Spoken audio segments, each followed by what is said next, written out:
Il est illusoire de croire que le but de la vie est de combler le manque et que le bonheur est de vivre sans manque. Nous oublions qu'il y aura toujours en tout être humain une béance qui est en fait un appel vers Dieu. La parole enseigne qu'il ne s'agit pas de combler le manque, mais de le vivre en Dieu. Et Jésus montre la route. Il n'est pas comblé par les événements, il vit des situations extrêmement insécurisantes.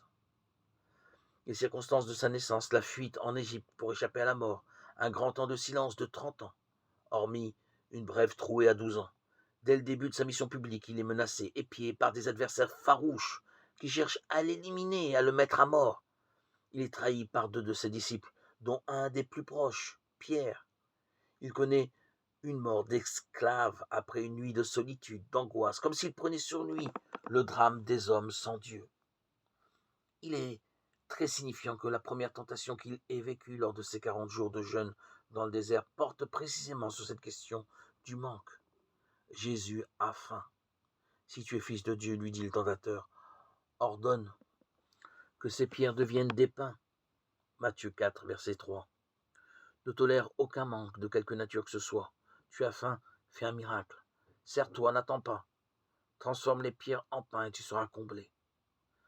Jésus répond que l'être humain ne vit pas seulement de pain, mais de toute parole qui sort de la bouche de Dieu. C'est ainsi que même au travers du manque, il trouvera son intégrité, son entièreté. Et nous voyons Jésus vivre une joie et une paix d'une qualité très particulière au travers de ses manques. Il livre le secret de son cœur. Le Père est sa source et son appui.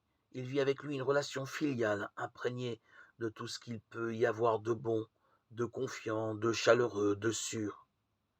Il nous apprend ainsi comment un enfant de Dieu peut, s'il est assuré en Dieu, assumer le manque.